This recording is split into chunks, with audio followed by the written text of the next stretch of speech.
नमस्कार, मैं गजेंद्र गोदारा आपके अपने YouTube चैनल कल्याण ई लर्निंग में हार्दिक स्वागत करता हूँ। आज हम चलते हैं जो हमारे भारत के प्रमुख पद जो राष्ट्रपति है उनकी शक्तियों के बारे में विस्तृत जानकारी प्राप्त करते हैं। पहले ये राष्ट्रपति की शक्तियाँ अनुच्छेद 53 के तहत ली गई है। इसमें अनुच्छेद 53 के अंदर इनका पूरा विवरण मिलता है और राष्ट्रपति शक्तियों का उपयोग स्वयं या जिसे कहते हैं उनके अधीनस्थ के माध्यम से अपना कार्य करते हैं और करवाते हैं। अब राष्ट्रपति की शक्तियों में अनुच्छेद 53 याद करने के लिए और स्वयं यानी कुछ शक्तियों का वे स्वयं प्रयोग करते हैं और कई मतलब अपने माध्यम से वे इन अधीनस्थ के तहत अपना कार्य करवाते हैं। अब इससे आगे चलते हैं। जो प्रमुख देखिए आप, 1 नंबर जो शक्तियां हैं वो है आपके कार्यपालिका।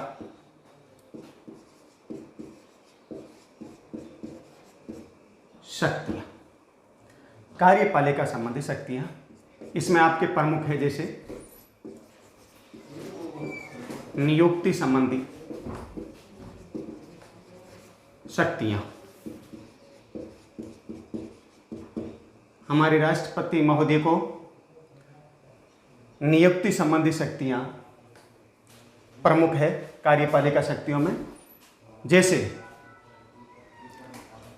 प्रधानमंत्री की नियुक्ति, मंत्रिपरिषद,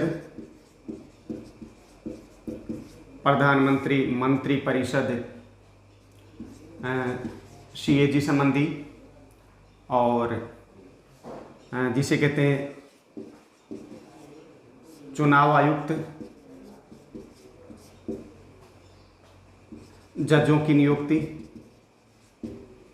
और उसके बाद राज्यपालों की नियुक्ति से संबंधित। आप समझेंगे होंगे कि कार्यपालिका शक्तियों में जो नियुक्ति संबंधी शक्तियां हैं, जिसमें आप जानते भी हैं कि किन किन कार्यों में या किन मतलब राष्ट्रपति के पास में वह शक्तियां हैं जो हमारे भारत के प्रमुख पद प्रधानमंत्री, मंत्रिपरिषद, सीएजी, चुनाव आयुक्त, जजों की नियुक्ति और अन्य में आता है राज्यपालों की नियुक्ति से संबंधित कार्य। तो आपके पहला है नियुक्ति संबंधी कार्य। अब उसके बाद आगे चलते हैं। दूसरा जैसे प्रमुख, दूसरा है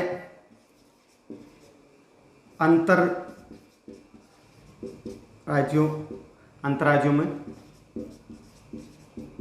परिषद गठन, यानी हमारे विभिन्न राज्यों में जो परिषदों का गठन होता है उसमें भी हमारे राष्ट्रपति महोदय की प्रमुख भूमिका होती है और इसका आपके उल्लेख मिलता है अनुच्छेद 263 के तहत। इनका आपके उल्लेख मिलता है अनुच्छेद 263 में, यानी अंतर्राज्यीय परिषद के गठन 263 में। उसी प्रकार तीसरा है, अब हम आगे चलते वित्त आयोग के अंदर ये अंतर्राज्यीय परिषद गठन में 263 में, और उसके बाद में जैसे अंतर्राज्यीय अब है अंतर्राज्यीय परिषद गठन 200 आ गया। अब वो है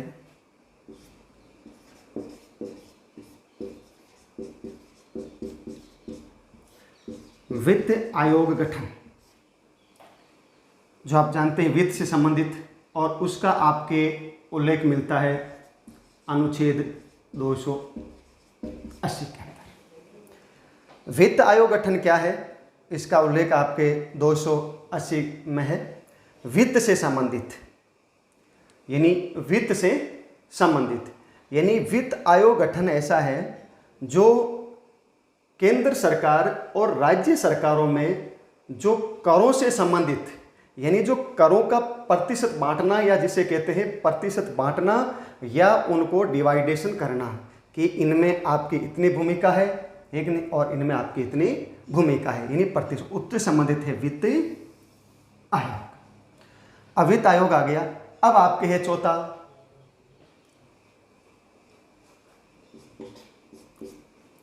चौथा है अनुसूचित क्षेत्र का गठन। यानी अनुसूचित क्षेत्र, हमारे भारत में जो जितने भी अनुसूचित क्षेत्र है उनमें भी हमारे राष्ट्रपति की प्रमुख भूमिका होती है, और अनुसूचित क्षेत्रों के डिवाइडेशन या अनुसूचित क्षेत्रों के गठन के अंदर राष्ट्रपति की। और उसके बाद में है 5वां पॉइंट, यानी जिसे कहते हैं SC ST OBC का भाग, यानी SC ST और OBC से संबंधित है, जिसमें कि इनका भाई SC का क्षेत्र, OBC क्षेत्र और इनके से संबंधित है।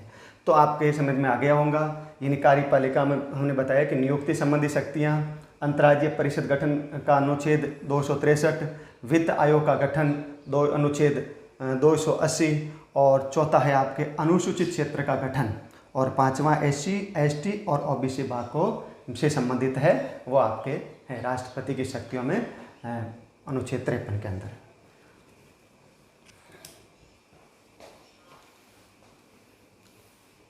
एक नंबर आपके पूरा हो गया। अब दूसरा देखते हैं। दूसरा पॉइंट है आपके विधायी संबंधी शक्तियां। विधायी संबंधी शक्तियां, तो पहला कार्यपालिका, दूसरा है आपके विधायी संबंधी शक्तियां। पहला है राष्ट्रपति संसद का अभिन्न अंग है।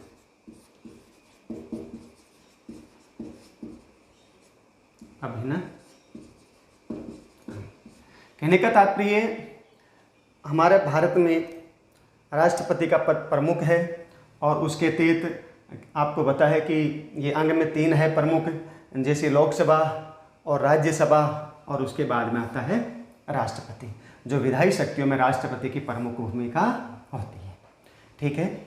इसके बाद दूसरा है विधायी संबंधी शक्तियाँ। आगे विधायी संबंधी शक्तियाँ अब है दूसरा, राष्ट्रपति द्वारा बिल पर बाद में सहमति या जिसे कहते हैं हस्ताक्षर या स्वीकृति। आप सभी जानते हैं कि जब कोई बिल या विधेयक संसद में पारित होता है, लोकसभा में, राज्यसभा में, और उसके बाद में राष्ट्रपति द्वारा उनको स्वीकृति दी जाती है, राष्ट्रपति द्वारा बाद में। अब मैं आपको बता देना चाहता हूँ कि इनका अनुच्छेद आपके अनुच्छेद 85 के तहत कि ऐसे कई कार्य हैं संसद में जो राष्ट्रपति की स्वीकृति बाद में होती है, जिसके बारे में आपको बताया। कभी ऐसे बिल होते हैं जिन पर राष्ट्रपति द्वारा पहले ही स्वीकृति दी जाती है। जैसे मैं आपको उदाहरण बताता हूँ, जैसे धन या जिसे कहते हैं संपत्ति को निकालना, यानी धन निकालकर और उनसे संबंधित है, तो ऐसे धन से संबंधित है। दूसरा जिसे आपके संविधान संशोधन से संबंधित है, तो ऐसे कार्यों में राष्ट्रपति की स्वीकृति पहले होती है। और कई ऐसे जो विधायी शक्तियों में राष्ट्रपति द्वारा बिल पर जो बाद में सहमति हस्ताक्षर स्वीकृति, वे आपके अनुच्छेद 85 कहते हैं। यह है। अब तीसरा है आपके अध्यादेश। अध्यादेश है, इसका उल्लेख आपके 1, 2, 3 यानी कि अनुच्छेद 123 में होता है। अध्यादेश क्या है?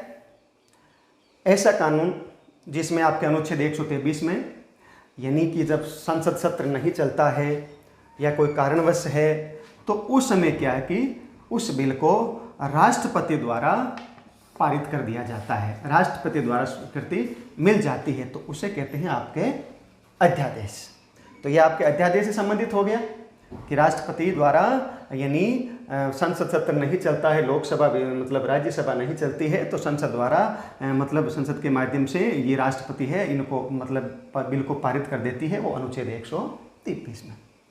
नंबर 4, विधायी शक्तियों में पहला राष्ट्रपति संसद का अभिन्न अंग, राष्ट्रपति द्वारा बिल पर बाद में जो सहमति हस्ताक्षर अनुच्छेद 85, तीसरा है अध्यादेश। अब चौथा है राष्ट्रपति द्वारा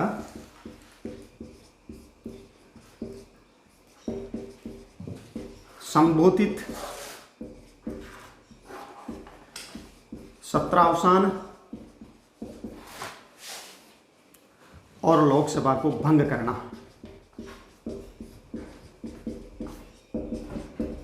करने से संबंधित, समझ गए होंगे आप। राष्ट्रपति द्वारा संबोधित का यहाँ तात्पर्य है कि जब नई लोकसभा का गठन होता है, तो नई लोकसभा का जब गठन होता है तो उसके शुरुआत में राष्ट्रपति अपने भाषण के माध्यम से संबोधित करता है, या कभी वित्तीय वर्ष की प्रथम बैठक के अंदर, कह सकते हैं हम वित्तीय वर्ष की प्रथम बैठक के अंदर ये राष्ट्रपति द्वारा संबोधित इन 2 कार्यों में आपको बता दिया है कि नहीं, और सत्र से संबंधित। तीसरा है लोकसभा को भंग करने से संबंधित, यानी कि राष्ट्रपति को ये पावर है कि लोकसभा को भंग करने का कार्य।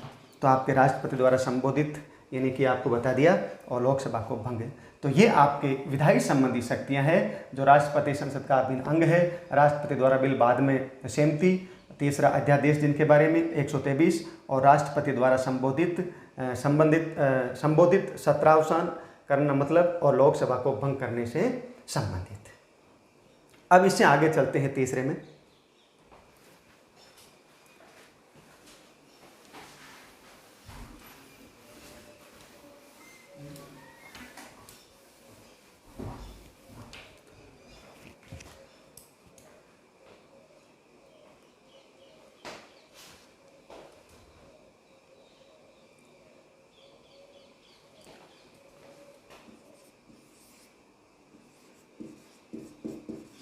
वित्तीय शक्तियां।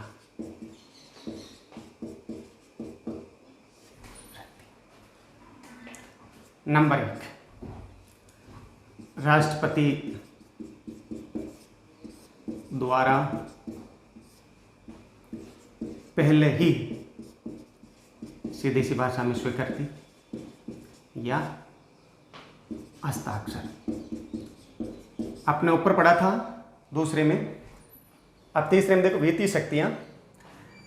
मैंने आपको अभी बताया था, धन विधेयक संबंधी मामला हो या जिसे कहते हैं वित्त संबंधी मामला, और यह संविधान संशोधन में राष्ट्रपति द्वारा पहले ही स्वीकृति दी जाती है, तो ये है आपके राष्ट्रपति द्वारा वित्तीय शक्तियाँ।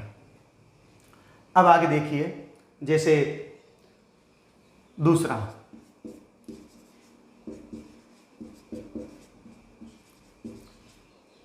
आकस्मिक निधि। आकस्मिक निधि जो कि आकस्मिक निधि के द्वारा, और ये आपके आकस्मिक निधि है जिसका उल्लेख अनुच्छेद 267 में। आकस्मिक निधि को कहते हैं आपातकालीन या आपात संबंधी। आपात इसका अनुच्छेद आपके 267 में, या जिसे कहते हैं धन संबंधी। आप समझ गए होंगे, ये पावर है, वित्तीय शक्ति है धन संबंधी, ये 267 के माध्यम से ये आकस्मिक निधि या जिसे कहते हैं आपात। तीसरा है कि जिसे कहते हैं वार्षिक वित्तीय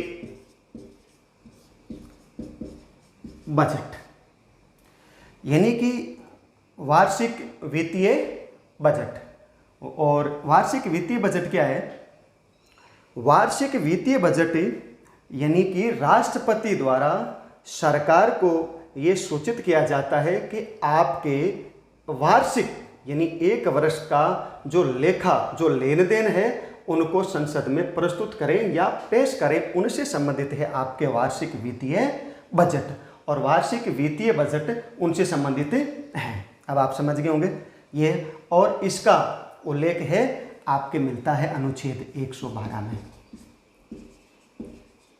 ठीक है, आप सभी को ये रहा, और ये है आपके वार्षिक वित्तीय बजट। ये 3 प्रकार इसमें है। वित्तीय शक्तियों, जिसमें राष्ट्रपति द्वारा, उसे ऊपर वाले में देखा था हमने, पहले बाद में स्वीकृति और इसमें पहले हस्ताक्षर। जो कि आपको पता है वित्त या धन से संबंधित मामला हो या संविधान संशोधन संबंधी मामला हो तो उसमें राष्ट्रपति द्वारा पहले ही स्वीकृति दे दी जाती है। दूसरा है आकस्मिक, यानी वित्त या आपात से संबंधित, धन से संबंधित है और इसका उल्लेख है 267 मिलता है। और वार्षिक वित्तीय बजट यानी जिसे कहते हैं कि लेन देन, और इसके बारे में आपको बता दिया है कि जो वर्ष का लेखा जोखा है या जो लेन देन है उसको संसद में पेश करने के लिए राष्ट्रपति है जो सरकार को अवगत कराता है और आदेश देता है कि इसको आप है संसद के अंदर पेश करके और लेखा जोखा जो लेन देन है उनको बताने से संबंधित है आपके अनुच्छेद 12। तो आप सभी को ये 3 हो गया वित्तीय शक्तियाँ। अब चौथा देखिए,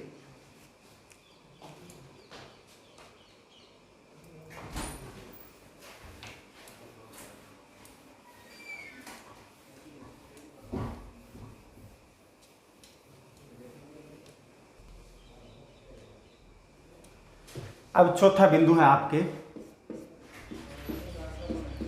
न्यायिक शक्तियां।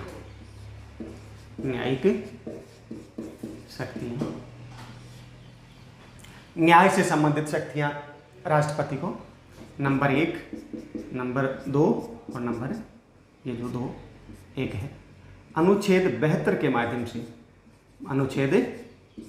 माध्यम से समाधान शक्ति।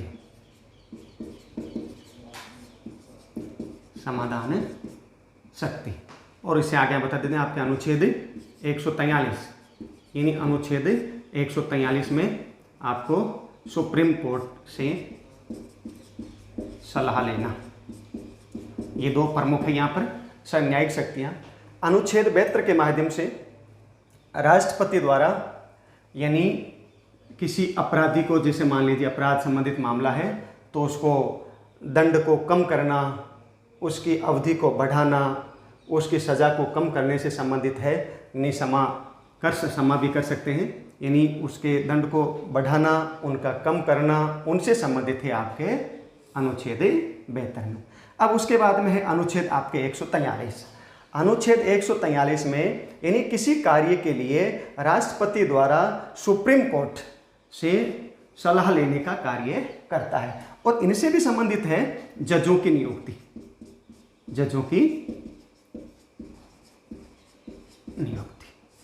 ये आपके वहाँ ये प्रमुख 4 में, न्यायिक में 2 प्रमुख है, 3 है, 3 ये अनुच्छेद 72 में आप समझ, अनुच्छेद 72 याद रखना।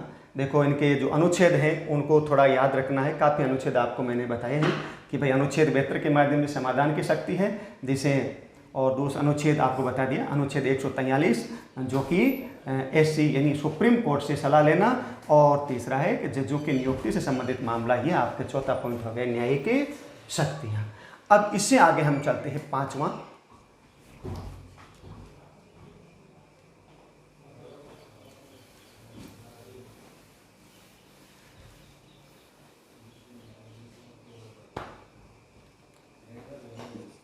है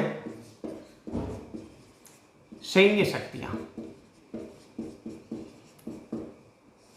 सैन्य शक्तियां इसमें आपके प्रमुख है, जैसे राष्ट्रपति, आप सभी को पता है राष्ट्रपति जल, थल और वायु सेना का प्रमुख होता है। ये तो आपको सभी को पता है कि जल, थल और वायु, शुरू की क्लासों से आता है। जल, थल, वायु सेना का प्रमुख कौन होता है? राष्ट्रपति होता है, यानी कि एयरफोर्स, नेवी और आर्मी, यानी इनसे है ये। उसके बाद में दूसरा है हमारे देश में जैसे युद्ध संबंधी मामला है या शांति संबंधी मामला है, उनके संबंध में भी, जैसे कोई युद्ध, बाहरी युद्ध हो जाता है या कोई आपात ऐसी स्थिति हो जाती है या शांति के लिए, तो इस युद्ध और शांति में सैन्य शक्तियों के अंदर इनकी राष्ट्रपति महोदय की प्रमुख भूमिका होती है। तो ये आपके है 5वां है सैन्य शक्ति, जिसमें राष्ट्रपति को जल थल वायुसेना का आप सभी को पता है कि भारत का प्रथम नागरिक प्रमुख पद होता है। राष्ट्रपति जल थल और वायुसेना का प्रमुख होता है और युद्ध और शांति के अंदर। ये आपके हो गया 5वां है सैन्य शक्तियाँ। अब हम अगले पॉइंट पर चलते हैं, छठे पॉइंट पर।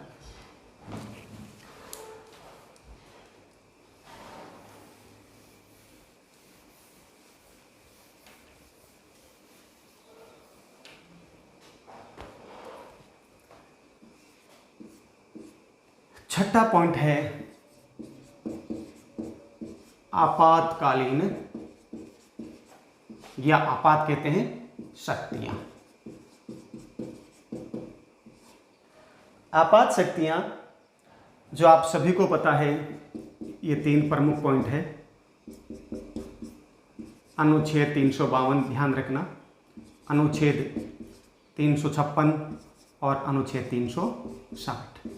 अनुच्छेद ये तीनों राष्ट्रपति इनका उपयोग करते हैं, लेकिन हमें इनके बारे में 352 क्या है, 356 क्या है, 360 क्या है। 300 राष्ट्रीय आपात संबंधी, ठीक ना, ये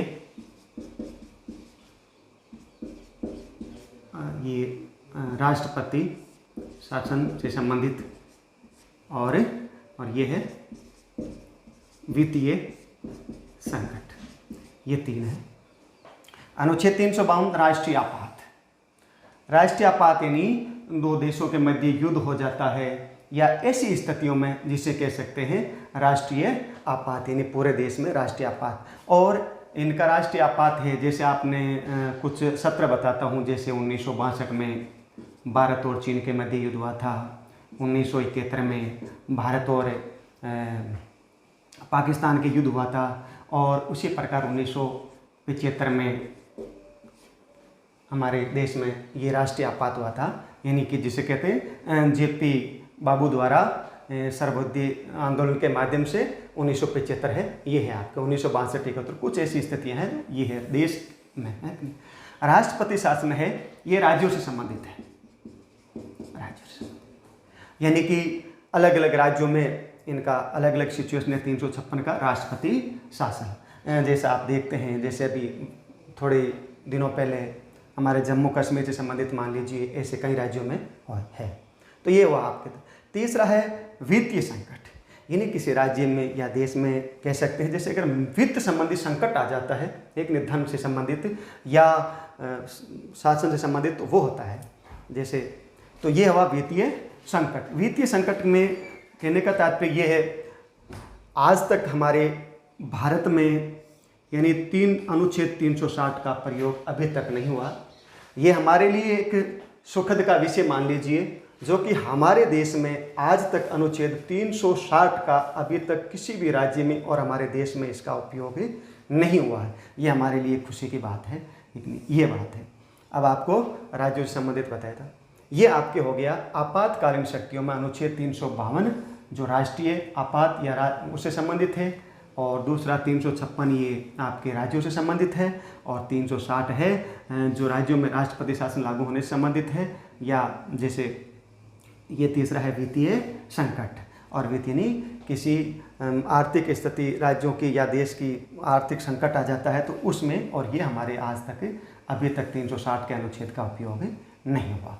अब हम चलते हैं आगे 7वां पॉइंट।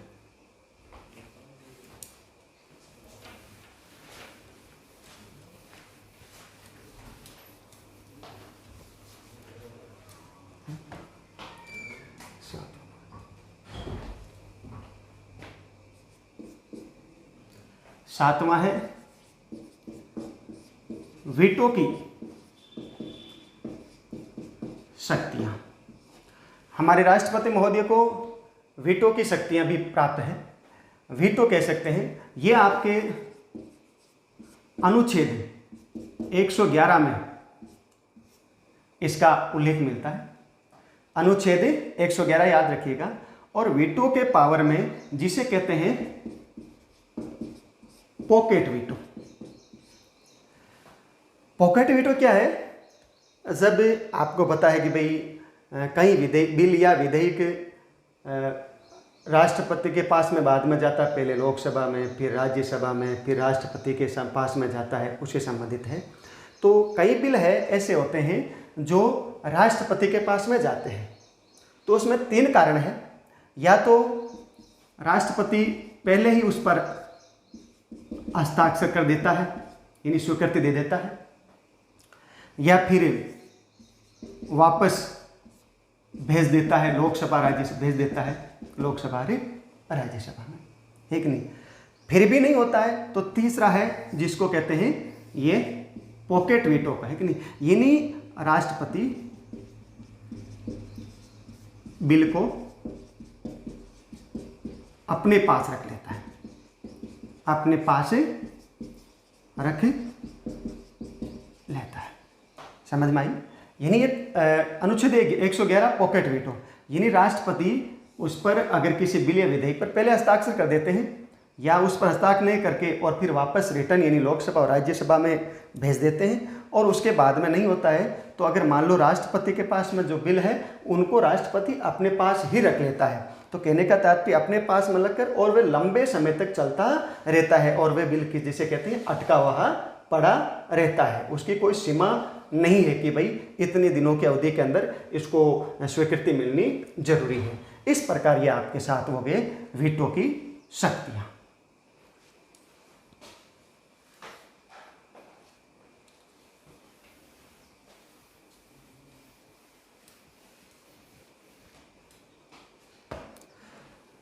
आठवां है जिसे कहते हैं हम स्वयं विवेक शक्तियां, या जिसे कहते हैं अन्य शक्तियों के नाम से भी जाना जाता है, ठीक नहीं। कभी कभी राष्ट्रपति के अंदर अपने स्वयं विवेक से, कैसे आप स्वयं विवेक के संबंधित देखिए, जैसे लोकसभा का गठन होता है, जैसे लोकसभा का चुनाव होता है, उसका रिजल्ट आता है और उस रिजल्ट में ऐसी स्थितियां हो जाती है जो सरकार एक जिसे कह सकते हैं सरकार किसकी बने, यानी जिसे बहुमत प्राप्त नहीं होता है, बहुमत प्राप्त नहीं होता है। अगर बहुमत प्राप्त नहीं होता है तो अपने राष्ट्रपति ने अपने स्वयं विवेक से कि भाई किसी दल को ये निमंत्रण देता है, आमंत्रित करता है कि आप अपनी सरकारें बनाइए। तो ऐसी स्थितियों में जब लोकसभा में पूर्ण बहुमत प्राप्त नहीं होता है किसी दल को, तो ऐसी स्थितियों में राष्ट्रपति है उसको मतलब कहते हैं जिसे कि राष्ट्रपति उसको आमंत्रित करता है कि आपके दल की सरकारें बनाइए। दूसरा, ठीक नहीं, तो इससे संबंधित है आपके स्वयं संबंधित नहीं। लोकसभा के अंदर यानी लोकसभा जब गठन होता है तो उससे पहले अगर सरकार बनाई जाती है तो सरकार को ये बताया जाता है कि भाई आप इस प्रकार आप अपनी सरकारें बना सकते हैं। तो ये आप सभी को बताया मैंने, यानी जो 8 प्रकार की जो उनके पास में शक्तियाँ थी राष्ट्रपति की, उनके बारे में आपको बता दिया है। इससे आगे हैं हम और आगे चलते रहेंगे, आगे देखते रहिएगा।